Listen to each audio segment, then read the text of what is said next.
El Senado de la República aprobó el día de ayer la permanencia de las Fuerzas Armadas en las calles hasta el año 2028 y más allá de los acuerdos políticos y del debate que son sumamente comentables, hay que decirlo, ¿qué podemos esperar de esta reforma con la que se va a obligar también a dar recursos a las policías estatales y municipales a partir del próximo año? ¿Qué cambios vamos a ver en la estrategia de seguridad a partir de este momento? Es el tema que ponemos sobre la mesa. Saludo con gusto a nuestro director editorial, Raúl Frías Lucio, y a Víctor Hugo Hernández. Señores, mucho que comentar.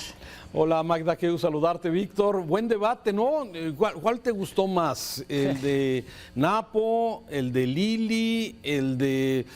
A ver, estuvo tupido los debates ayer en la Cámara, pero me parece que sí vale la pena destacarlo, porque dice Magda, sí son comentables, pero me parece que no vemos un nivel en ese debate, porque realmente no se está discutiendo el tema de seguridad, sino se estaba discutiendo el tema de cómo muchos senadores han sido doblados por Morena, por el gobierno federal, sí, a favor de lo que ellos quieran, independientemente del tema de seguridad, que me parece un tema que podemos abordar en este comentario, en este podcast, y donde podemos comentar algo de esto. Pero me parece que el debate que vimos ayer de parte de los senadores deja mucho que desear, de un alto nivel, y que se busque un objetivo. Ahí ya se habló de croquetas, ahí se habló ya y te van los insultos, las denostaciones, metiéndose con la vida personal de las senadoras y de los senadores, y eso me parece de alguna forma que saca el tema puntual y central, que es el tema de la seguridad en México, Víctor. Muy interesante tu comentario, Raúl. Yo abonaría a este circo de varias pistas, esas pistas precisamente de las que fuimos o tuvimos la posibilidad los mexicanos de ver. Una, tal vez la más importante y la más relevante, son los hechos, los cambios, cómo se dio esta aprobación, la repercusión que tiene esto, yo diría también el respaldo que espero vayan a tener las policías locales y estatales, que era un punto medular de esta discusión, que bueno, a final de cuentas la moneda está en el aire, ¿no? La fuerza que se le da al ejército mexicano a través de la Guardia Nacional y las repercusiones que pueda tener en un futuro con una institución que, pues bueno, aunque goza de credibilidad y de aprecio por los mexicanos, no deja de ser un riesgo por ser un poder tras otro poder. Son los hechos que podríamos dedicarle un buen rato a analizar todo esto desde la perspectiva social. La otra gran pista tiene que ver con el show que vimos, ese show mediático donde, pues para variar, vemos la calidad de los personajes, el nivel del insulto, el nivel de que no salieron a parlamentar, es obvio que salieron a hacerse pedazos unos a otros, y en donde se impuso pues el sarcasmo, el ataque, para todos los gustos, para quien le gusta el show de este tipo, que es más de esos tal show de televisión que tanto hay en los medios, para los más otros que les encanta el morbo, y otros tantos que esperaban algo más y se decepcionaron. Y finalmente, otro aspecto interesante, Raúl, que también sería pues digno de un análisis: cómo se dio esta negociación, que para mi gusto fue también ya muy orquestada. Lo que vimos fue de consumo mediático, lo que realmente se hizo antes de llegar a este momento, en el que yo pienso hubo muchos arreglitos en lo oscurito, y donde el PRI de manera muy inteligente salvó el pellejo, y donde me gusta como historia, no es real, pero me lo imagino: ustedes van a apoyar, ustedes van a reprobar, pero vamos a apoyar finalmente y todos salvamos el pellejo. Es la percepción que me queda, Raúl. Bueno, a ver, es que no solamente es percepción, lo que pudimos ver fue precisamente cómo uno a uno fueron doblados. ¿Cómo los doblaron? Bueno, simplemente viendo la cola que tienen, simplemente viendo la boca que tienen, y de alguna forma su fama pública. Volteemos a su fama pública y podremos entender mucho. Simplemente, a ver, el caso, y voy a referirme solamente a la hija de Beltrones, ¿sí? Sus cuentas en Andorra, por favor. Cuentas en Andorra, sí. A Miguel Ángel Mancera, pues no le mandó un mensaje la misma Claudia Sheinbaum diciéndole que se va a investigar esa oficina paralela que tenía cuando fue jefe del gobierno capitalino, donde supuestamente se hacía espionaje. O sea, a ver, simplemente se empiezan a sacar los expedientes, y con eso doblan a cualquiera. Pero más allá de esto, Víctor, me parece que el tema sí merece poder de alguna forma tener un breve análisis. A ver. Sí, el ejército mexicano, las Fuerzas Armadas han estado al frente de la seguridad desde el año 2006. Sí, ilegalmente. o quizás antes, ¿sí? Ilegalmente. Ilegalmente, desde luego, sí, pero de facto las Fuerzas Armadas ya están. O sea, esto no va a cambiar absolutamente nada de la noche a la mañana. Hoy tenemos a las mismas Fuerzas Armadas interviniendo en aspectos de seguridad o siendo espectadores en temas de seguridad, pero realmente no ha sido un factor que haya cambiado el tema de la seguridad en el país. No lo es. A ver, Raúl, me gusta que te salgas del show y que te salgas del espectáculo banal y del morbo y del todo ese rollo que vimos. Qué bueno que te vas a lo sustancial. Y yo aquí te diría, creo que sí, a partir de este momento merece una reflexión seria. ¿Cuál debe ser el papel del ejército mexicano? ¿Cuál debe de ser? ¿Qué es lo que deben hacer esos que te gusta? 350,000 elementos que lo integran entre la Fuerza Aérea, entre la Marina, entre la Guardia Nacional. Un ejército que está hecho, en teoría, diseñado para protegernos de los ataques externos, ¿no? Para guardar y salvaguardar la libertad y la independencia y la seguridad de nuestra nación. Y la seguridad, pero ¿realmente estamos sujetos a esa situación? ¿Tenemos el riesgo de que nos invade Estados Unidos o Centroamérica o que nos venga a caer un país europeo? Creo que esos tiempos han pasado, Raúl, y también es tiempo de repensar cuál es el papel del ejército mexicano. ¿Tenerlos en los cuarteles, esperando momentos para un DN3, una tragedia ambiental para que intervengan? Sería bueno discutir también eso, Raúl. Claro, bueno, y me parece que es parte de lo que no se ha discutido, pero que de facto estamos viendo a las Fuerzas Armadas en esta actividad. A ver, sí, si bien tú lo dices, el ejército está para defender a nuestro país de una invasión, de una guerra, la verdad es que llevamos una guerra con el crimen organizado y yo estaría justificando que el ejército siga en este tipo de actividades, sí, actuando, no como los han tenido acotados, porque el ejército y la Guardia Nacional, las Fuerzas Armadas, no están actuando, en realidad han estado acotados, ahora los vemos un poquito más sueltos, pero de alguna forma no ha habido esa posibilidad. Y sí, de alguna forma se están haciendo responsables de ese tema porque las policías municipales y las policías estatales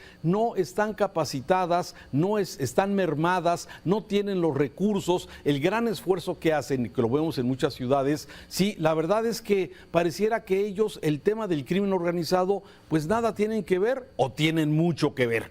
Y entonces esas son las cosas que me parece sí tenemos que discutir. Sí debe ser, desde mi punto de vista, el ejército, las Fuerzas Armadas hoy en apoyo a cuestiones de seguridad como estas, pero al mismo tiempo, como se modificó la propuesta en el Senado, es, bueno, crear el presupuesto, dotar de presupuesto suficiente a las policías municipales y estatales para que empecemos a esa migración y finalmente en el 2024 o en el 2028 tengamos una fuerza civil suficiente, capacitada, que realmente garantice que tengamos mejor seguridad. Pero mientras, o sea, ese juego que se da entre las autoridades es que sacamos al ejército hoy de la seguridad ciudadana. Pues no, lógicamente no sería lo sensato. No, claro que no tiene nada de sensatez eso.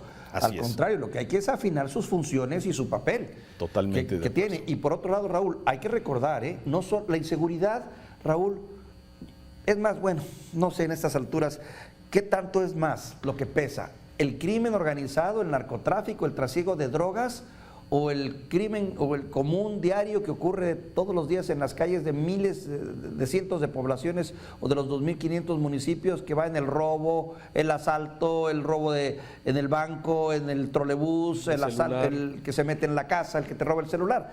Son dos tipos de inseguridad a las que estamos enfrentando. Sí, pero las dos necesitan atenderse. Y me parece que de alguna forma, sí, ni una ni otra se están atendiendo al 100%. Seguimos simulando que se atienden. Seguimos de alguna forma con una estrategia que no hemos visto que no ha habido unos resultados palpables en esto, a pesar de que reconocemos que están estancados, pero en niveles altísimos los niveles de inseguridad. Pero me parece que este es el asunto. A mí me gustó el tema de que se asegure que va a haber presupuesto para policías municipales Sí, y claro. estatales, y la otra, esa comisión bicamaral que va a vigilar, que va a ir, digamos, moldeando lo que esté sucediendo con las Fuerzas Armadas. Me parece que dentro, digamos, de haber doblado a la oposición, de haber mostrado que tienen herramientas y elementos y que son iguales que siempre han sido los políticos, las viejas mañas del PRI que hoy las tiene Morena, para doblar, para convencer, para exhortar, para como lo quieras llamar, Víctor, pero finalmente sí se logra esto, doblar a los senadores, en este caso, que estaban en el bloque opositor, sí, por un tema que a ellos les interese. Si ya se aprobó así, me parece que lo que tendría que seguir es vigilar que esos recursos lleguen suficientes para este reforzamiento de policías municipales y estatales y que esta comisión bicamaral pueda tener una función directa para que no sea solamente el Poder Ejecutivo el que pueda valorar cómo va funcionando las Fuerzas Armadas en temas de seguridad. Fíjate que no tengo mucha esperanza yo en estas comisiones porque todas las comisiones que he visto, bueno, muchas, la gran mayoría, atraviesan siempre por el toque político y el toque de las negociaciones, que no siempre son el sentir ciudadano ni atienden las necesidades ciudadanas. Pero es cierto, faltan contrapesos. Le apostaría más por la creación de más contrapeso social de la misma sociedad que pueda realmente vigilar y garantizar que no habrá excesos. Segundo, y el otro, igual, coincido contigo, poner el acento en qué vamos a hacer ahora con esa gran fuerza que existe. La vamos a especializar, la vamos a capacitar, cómo vamos a capacitar a los policías en los estados y en los municipios, qué les vamos a dar para enfrentar, cómo se van a coordinar las diferentes fuerzas policíacas, incluyendo Guardia Nacional, Ejército y policías locales. Hay mucho trabajo por delante, ni duda cabe, Raúl. Y yo me quedo con dos apuntes para terminar, si me permites, Víctor. Uno de ellos, ¿sí? ¿Qué se ha creado con esta gran fuerzas federales, con estas, digamos, las Fuerzas Armadas, ¿sí? Hemos creado no solamente la institución de seguridad que tú referías para aplicar el DN3, para salvaguardar a la nación de invasiones, de guerras, sino estamos creando un instituto que tiene que ver con todo. Sí, esta nueva, que aparte todo lo que se ha difundido de los de estos cables, de esta filtración que hubo en la Secretaría de la Defensa Nacional, todo ha sido confirmado. O sea, la salud del presidente, sí así fue. Que si se sigue investigando a periodistas y a luchadores de derechos humanos, también se sigue haciendo. Que la Marina tenía proyectos y las Fuerzas Armadas para hacer una línea aérea, todo se está confirmando. O sea, no hay nada de lo que se ha filtrado hasta el momento de información que supuestamente fue extraída en estos servidores de la Defensa Nacional que no sea. Y me preocupa, y desde luego es preocupante para todos, debería de ser, sí, la gran cantidad de actividades que tiene el Ejército y las que vienen. Crear una línea aérea que la vaya a manejar el Ejército, con el avión que se rifó, que se ofreció, con todo este cuento que, híjole, nos dijeron durante muchos años, para crear una línea aérea que supuestamente va a crearse, y nada de eso se ha desmentido, al contrario, todo se ha confirmado. ¿Qué estamos creando? Un Frankenstein gigantesco con las Fuerzas Armadas que tienen que ver en todas las actividades de carácter civil, y eso tiene riesgo. Y termino con el segundo apunte, Víctor, el tema. ¿Qué sigue después de que vimos cómo doblaron a muchos senadores y a los diputados? ¿Qué sigue? ¿El INE? Buena pregunta, ¿eh? Porque si se logró una negociación de este tipo, ¿quién no te dice que en los próximos retos que tenemos por delante habrá una dinámica muy similar? Vamos a ver, Víctor, gracias. Te mando un saludo afectuoso, Raúl.